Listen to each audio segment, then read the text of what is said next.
Strength overcomes technique every time, baby. Oh, I thought it would have been heavier. I nearly died. Always a diplomat. JT's about the people. Ladies and gentlemen, welcome to another Bulletproof for BJJ podcast. Strength basics, the Turkish Get Up. Oof. Good choice, JT. Oh, thank you, Joe. I love this exercise because when it was introduced to me, it made me so much stronger. It was actually mind-blowing. And then, this is even before I did Brazilian Jiu-Jitsu. I just did Taekwondo when I learnt TGU.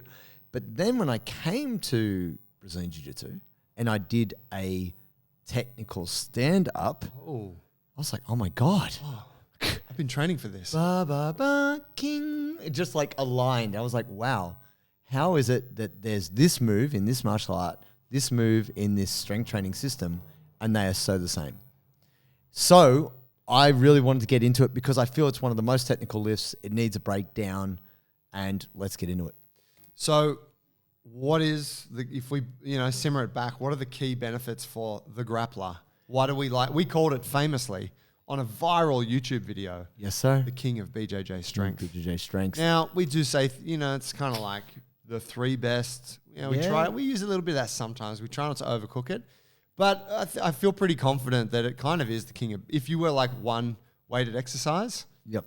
TG used the one. And the reason, and the reason why I say this is it ticks so many boxes from a mobility perspective as well as a strength perspective. And the great thing is it starts on the ground. So you're on your back from a dead stop. And you have to come up from that position. It's very rare that in any lift that is the case. That is so jiu-jitsu centric to be on the ground, on your back, and you have to get up under load. Yeah. So the other thing about this, which people also don't appreciate, is you're moving your body around the weight. So you're not actually actively swinging the weight around you. You have to reorganize your body position to support the weight until you're standing, which is only halfway, but then you also have to come all the way back down with control. Yeah. So this tests your shoulders, your core, your hips, the abs, everything to be able to complete this exercise. Now, I have heard pushback. Josh Settlage. Wait, before we get to pushback. Oh, okay. Before we get there, let's simmer back, like, what are the key benefits? So key benefits is ridiculously good strength through the anterior portion of the core, the obliques, and the back. Right, so whole trunk. Whole trunk. Your whole trunk's getting stronger. Shoulders. Shoulder. Amazing for shoulders with the overhead position. Yep. And then also really great in the hips because you've got to come up out of a lunge position. Yeah. And also that kind of side bend. Yeah, there's facet of it. The kind of lateral lateral bend, which is kind of like a windmill, which does use a lot of your obliques and your hips to do that. So, and the other thing I think, like you were saying, because it teaches you to organize your body in a strong way underneath this load. That is the concept of framing and posting in jiu-jitsu. Yes. Isn't it? It's like I create the frame, I create the post, and where you're placing your hands and your body relevant to the load, which in jiu-jitsu is another person. That's everything, right? Yeah. And so the TGU is just teaching you that. Yeah. It's not when it's a lightweight, it's not teaching you it so much. But as soon as it gets to that point where you're like, oh, if my frame's not spot on here, I'm going to drop it. Yeah. That's it's really dialing that in. Definitely. And it can be executed in a lot of ways. There's a number of ways that you can do it in terms of you can use a kettlebell, you can use a dumbbell. If you're particularly proficient, you can use a barbell. Some people will even not use my niece. Family holidays. You can use another human. Yep. I tried my mum, but she felt like her shoulder was going to pop out of the socket. Well, okay. Well, fair enough. Don't want to do that. Don't want to. Your mum's upset. Do yourself a mischief. But the thing is, so some people had said, I'd actually had a question recently, where did this originate from? So. Fucking duh. Well, no. Turkey. Did it actually come from Turkey? Well, so the way it was taught to me was that at a critical point in history, Turkish history that is, they had great wrestlers, and that this was an exercise they would perform with a training partner. Now, I'm not sure of the gentleman's name. Is it Scotty, the gymnast, acrobat, who... Oh, with T? Yeah. Scotty Grove. Scotty Grove. I believe... Elite level acrobat. I saw him doing a get up with a person like in a handstand or something. That's his whole shit. Right. Yeah. You know, and this is a circus performance. It's a demonstration of strength. Motherfucker's never even eaten a kebab before. Go on. Yeah. So the way it was told to me was that Turkish wrestlers were strong enough to be able to do this holding the weight of another human. Wow. And then when I tried it with a 16 kilo kettlebell, I was like, what the like, I'm struggling here. But then I was able to build up to be able to do it with 56 kilos. Ultimately, I think my heaviest get up was 64.5 kilos on a barbell. Oh, And I thought it would have been heavier. I nearly died. Thanks, Joe. We're not here to compete. We're just here to share, Joe. Thanks. Speak your truth, bruh. But I really, and the thing is, like, I had always had the goal, and still, I'd probably have to lose some weight for this goal, is to do a body weight get up. Yeah, like, right. you know, but it just, once you hit your top end, it's just those incremental increases is just so much more difficult. Yeah. But let's bring this back. Like, why would we do this? Why would we do this movement? Like, why is this good for jiu-jitsu? My old coach, Dan Cherubin, shout out. One time, we're training in the gi. He was on side control. He's got crazy pressure. Like, he knows how to use his weight. And I happened to just kind of see cup, C post under his armpit. Yeah. And I just went, I'm doing a get up. And he transferred all his weight over me. Like, he was trying to do like a reverse sit to like sit down and squash me as I came up. And I just got his whole weight. And it's not as though I lifted him, but because I was able to roll and move, I did essentially kind of reverse him. And I stood up and he was like, bro, did you just Turkish get up me? He was like, he just stopped rolling. He was like, what was that, bro? And I was like, I was just timing. I can't lift all of you, man. I wish I could do a Turkish get up with 120 kilos. I didn't. But he was just like, bro, those kettlebells, mate. He was so blown away. But the funny thing is, Strength overcomes technique every time, baby. No, but it highlights your deficiencies. And one of the things I realized is a lot of people, when they do the get up, they don't elevate their hip enough, and it makes it hard for them to bring their leg under. Yeah. And this is like glutes not being strong enough, but it points out where you suck. Yeah. And what's great about that is it strengthens you in places where you didn't know you had weaknesses, and it makes you so much more well-rounded. Yeah. That's why I'm a big fan. I'm excited. Why's that? We have an apparel sponsor, Parry Athletic. Bro, George came through, messaged us on the Instagram, said he's been following our program for ages. He's getting stronger and more mobile. And he's got this cool gear company called Parry, and he wants to send us some stuff. And he told me that his mission was to create the best pair of training shorts ever. Yeah, he wanted something that he could lift and roll in, and that could accommodate thick, muscular thighs and hips. And that suits us. Speaks to us. Also, what I like is I love the colorful design. It actually looks really cool. I am the most colorful dude on the mats these days, hands down. I think the thing that I've loved about it is just it feels good. It feels good. It looks good. And you, ladies and gentlemen, can get a discount when you go to checkout. If you go to parryathletics.com, put in the code bulletproof20 and you get 20% off. Oh, yeah. You know, the one more thing that comes to mind too, and we probably don't think about this much in our style of training because it's sort of built into what we do, but it's like multi-plane. Yes. And so, you know, I'll try and keep this simple, but like with a lot of classic strength training, it's just up Linear. and down. Linear. Bench press, 2D. overhead press, squatting, deadlifting. It's just moving down and up or forward and back, right?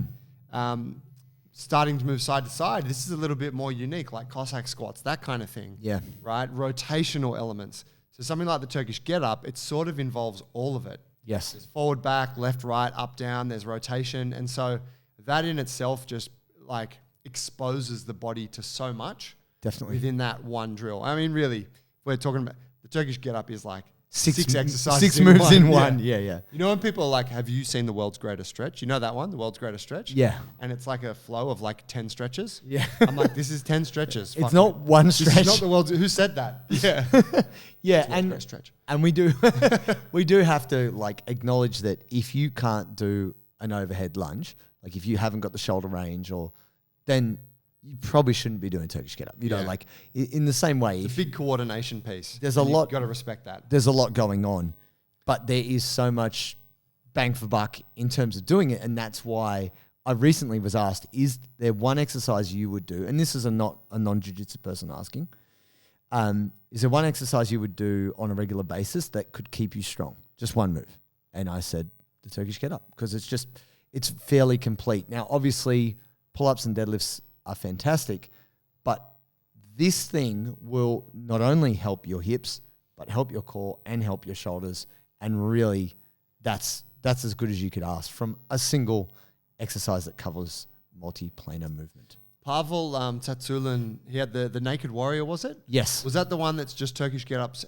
No. He had simple but sinister, which is pull-ups and get-ups. And that's pretty complete. Yeah, and look, my only caveat on that is to add swings. Right. If you're a jiu-jitsu person, you got 15 minutes. I just got to do a workout. Yeah. Yeah, it would be a set of pull-ups, a set of get-ups on each side, 2-3 reps, and then a set of swings. Yeah, nice. You just get bang that out however many times as you can in 15 minutes. That is all you need. Yeah. But let's talk about the what, because a lot of people are not necessarily sure. If you've never heard of this movement, we have got a good video on it. You should definitely check it out. The King of BJJ Strength. I will link it in the show notes, Joseph. Yeah, this guy, it's a test. Guys, when you're hearing this, I need you to pause the episode, go to the show notes, and check. see if it's there. Not, I need you to call JT out on Instagram or air chat, wherever you want. Just make it public, right? Keep this guy accountable to enriching the show notes. Okay, don't worry. It'll be in there, my friends. I promise you. So you were saying Josh Settlage had pushback on the Get Up? Yeah, Josh Settlage had said, Get Up, that's a dumb move because it doesn't make you more dynamic for wrestling. Oh, I mean BJJ. I'm a wrestler, but I'll show you how to BJJ. Look, Josh Settlage, like fit guy, right? Plenty of his content I like. But then also plenty of stuff I don't agree with because he's just trying to create product differentiation. You know, nothing wrong with that other than go f*** yourself. No. Actually, I do. I followed a bunch of Josh's content thinking, oh, this guy's pretty switched on. And then I started to look at like his YouTube tags. And it's like, oh, this guy's a wrestler. He's not actually a jits guy. He's a purple belt. Guy's lucky if he's ever put on a gi in his life. It's like, dude, spend a bit more time doing jiu-jitsu and then you'll appreciate how good the Turkish Get Up is. There's no steel manning that one. Always a diplomat. JT's about the people. I love me some internet beef. But this is what I wanted to say. If we're breaking down the movement, like what is it about this movement? A lot of people misunderstand the first portion of a get up requires a degree of framing. You load the kettlebell up, you're holding it with one hand.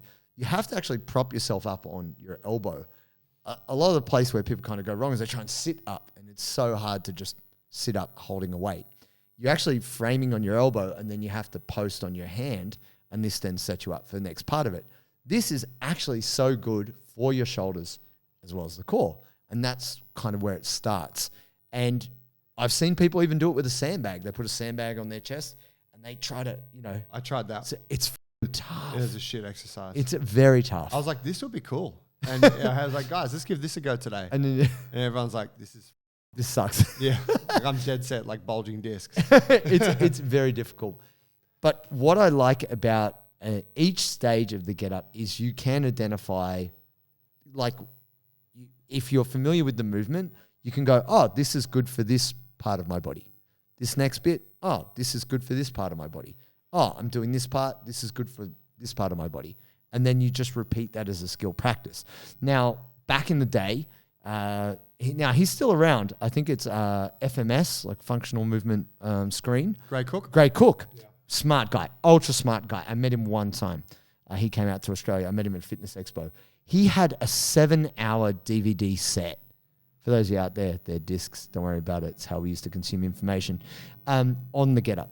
Wow. And it was all about how you could use it as an assessment. It's how you could use it to rehab shoulders, rehab hips. This is phenomenal. This guy's smart as shit. And anyway, he said that you should do the Get Up 100 times with no weight, but to learn the movement before you load it. I don't actually agree. I disagree with that too. Yeah, because I think when you load it, it's a different feel. You need feedback. Yeah, you need that. You don't want a heavy weight at the start, but you need something because the weight shows you where you're being inefficient. Yeah, and also you must keep your arm upright. If you've got weight and you displace it, it just takes you off track. Yeah, You're you gonna need to fall. get punished. So you're like, oh, don't do that. Don't do that. Let's stay underneath it. Man, I'm so pumped because I am hydrated by our good friends at Sodi. Sodi are an Australian brand who are keeping all the best athletes hydrated, or maybe you're just a thirsty human and you are trying to be a bit less thirsty. This is my favorite flavor. This is salty grapefruit. Seriously underrated. Very fresh. Now, essentially, we are human walking oceans. We need to have sodium, potassium, and magnesium in our blood. And that's what these guys have done. So Jason Kale at Sodi have put together this beautiful product. And you, my friends, can get a discount when you order with the discount code Bulletproof15 for 15% off. And you can stay very hydrated. I think practical guide, the way I tend to go about it is I will drill the technique with people without weight for 5 reps. Yep. And I'll usually get them to follow me through like a choreographed piece. Yep. Just copy me because it's too much to sort of describe verbally.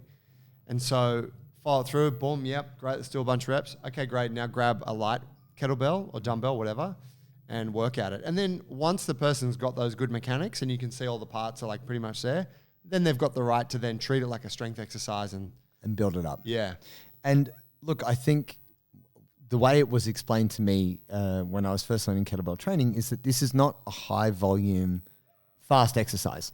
This is a slow, controlled movement, and it's only done... Unless you want that wrestling dynamicism. Yeah, well, then you've got to just do explosive jump lunges and just shoot and then do rotational stuff and then just throw the bag and then just do a box jump.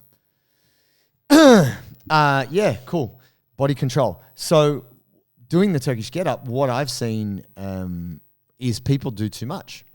You actually only need to get 2, maybe 3 reps, because it's a long time under tension. Yeah, it takes a long time to do 1 rep. Yeah, and then to do that many times, you're spending probably more than a minute with this weight above your head, and the fatigue level is brutal.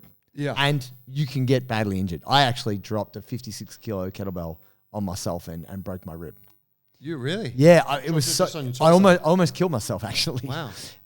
It was a Friday. Most of everyone had gone home. This is early days of Iron Edge. So there's no one in the gym. I was like, haha, perfect. Let's put on that Justin Bieber and just... No, there's no one around. And so I was like, oh, I'm a bit tired, but no, I wanted to do my get-ups. And so I could just kind of have the run of the gym. And I was working my way up and my elbows were a little bit sore from jiu-jitsu. But I thought, no, I feel pretty strong today. I thought, I'm going to do the 56. It's this big bomb of a thing. And I thought, I'm going to do this. And my right side is my stronger side. I'm like, well, if I can't do it on my right side, there's no chance I'm going to do it on the left. So I was like, let's find out what the right can do. So I got up and I felt pretty good, but I was kind of fucking Michael J. Foxing that bitch. I was like, this fucking like... How dare you? Yeah. Respect. I love Michael J. Fox. Great Scott. So as I went back into time, I lunged back, and as I was lunging back, my muscles just failed. And I was falling backwards, and it could have hit me in the face. It could have just smashed my face in, like your boy from The Walking Dead. It could have been that meme. Oh, they did CrossFit, yeah. Yeah, just got my head stoved in.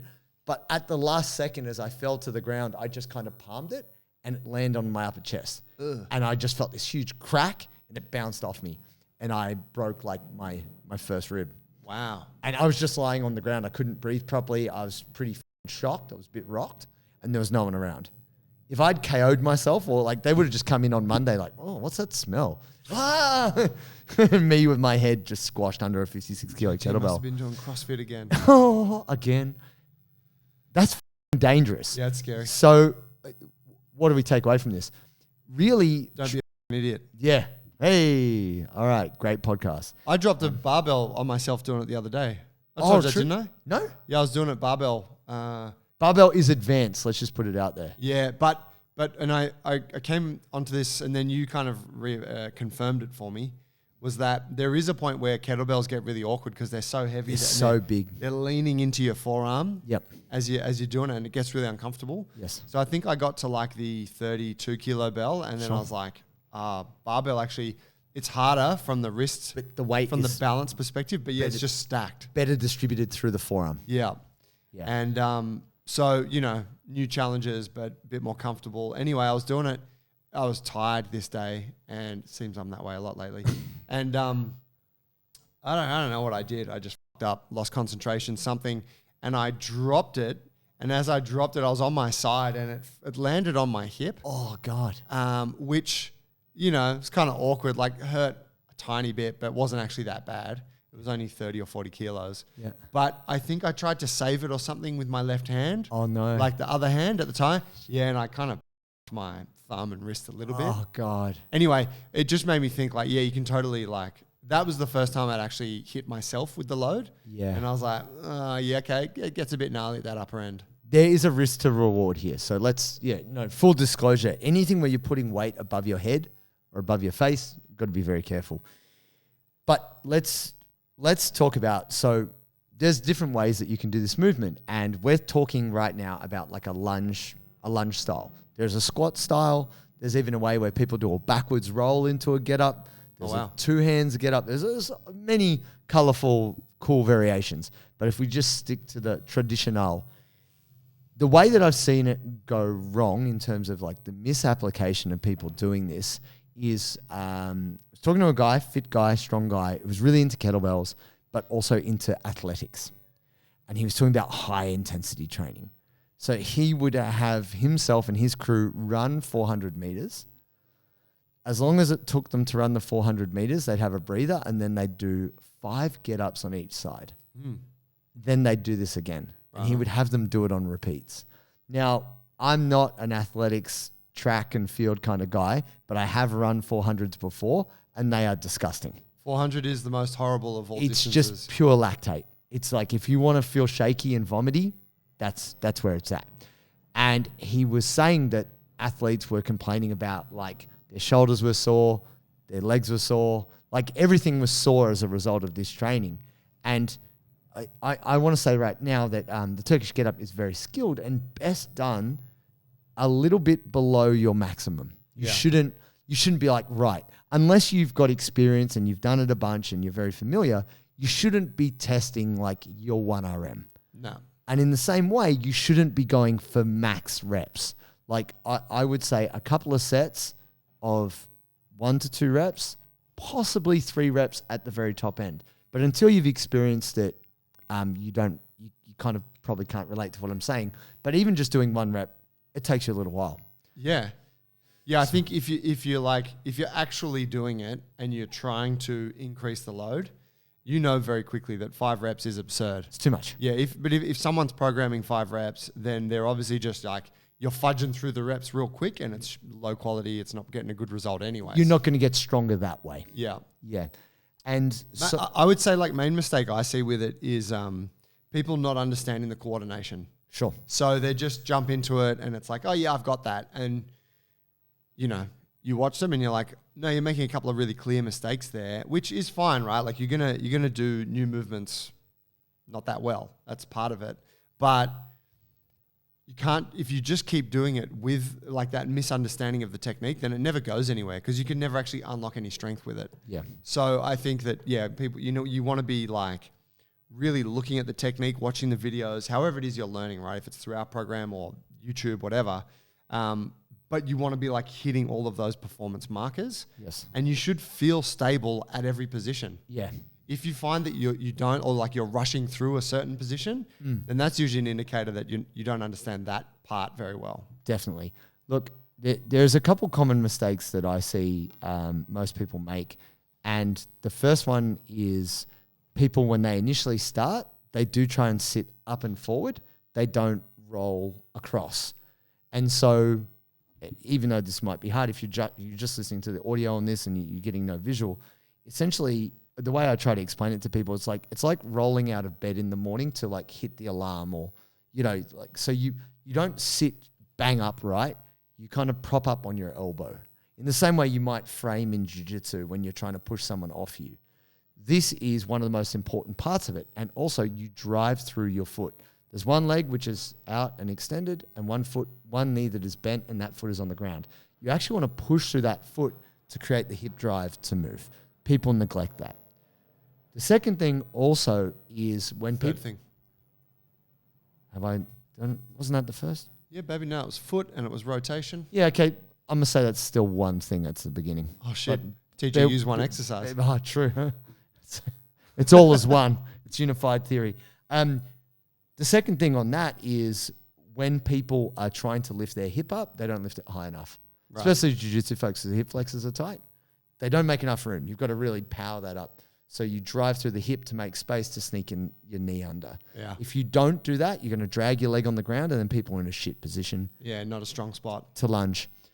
The third thing which people do, which is on the way down, is they really bend at the hip because they're struggling to hold the weight up because they want to find the ground. Yeah. That's the point of like, oh shit, where's the ground? Like I don't want to fall, don't want to drop the weight on myself. People breaking at the hip makes the whole chain very weak. And that's when you can drop the weight on yourself. It's probably the point of greatest weakness. So I always encourage people to kind of go back to more of like a windmill technique, leaning to the side.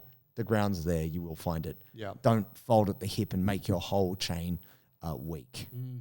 That's what I see. Yeah, I like it. I agree. So if you want to learn it, well, we got it, right? It's in our kettlebell program. Definitely. It's on standards. It's a big feature of standards. But if you want to do the free thing, go to the YouTube, King of BJJ Strength, Turkish Get Up. We go through it in all of its detail. JT coaches it on that video. Yeah, and this is what I'd say is like, if you're not currently doing it and you don't follow a program, which is totally fine, unacceptable. Essentially, it isn't a hard move to factor in once you've got the movement down and just be very patient with it. Just do it once a week. Just do some get-ups. Just that by itself, doing a couple of sets lighter, a couple of sets medium, a couple of sets like a little bit heavier. But you only really need, I would say, 3 sets of about 1 to 2 reps at a good solid weight that you can control. You will get stronger doing that. And all you have to do is basically add a rep or add a set and just do this gradually over time. And you will find you get stronger. I mean, look at Ray, right? Ray's gotten... Monster. She's gotten so much better. She almost got 32 kilos. Holy shit. She had a crack and she had to bail on it. But she's kind of... None of the boys were doing 32 kilos. No, she's all almost... the guys were like, fuck. Ray's embarrassing us. But I mean, I don't know what her timeline was, but I know it took me about a year to go from a 16 kilo to a 32. It takes time. So you've got to... She had 24 kilos back in COVID. Wow. But then we stopped training it for ages. Yeah, you kind of left it alone. Yeah. But she's like just slow and steady and, gets further than most get, right? Yeah. Like great example of just the consistency of what strength training can produce. So yeah, if you're not doing it, it's definitely worth getting in the pipeline and learning more about it because it will get you stronger for BJJ. Boss. Yes, sir. So you guys, hey, if you like the episode, like it, subscribe to the thing, helps to spread the show, do all that. Thank you. See you next time.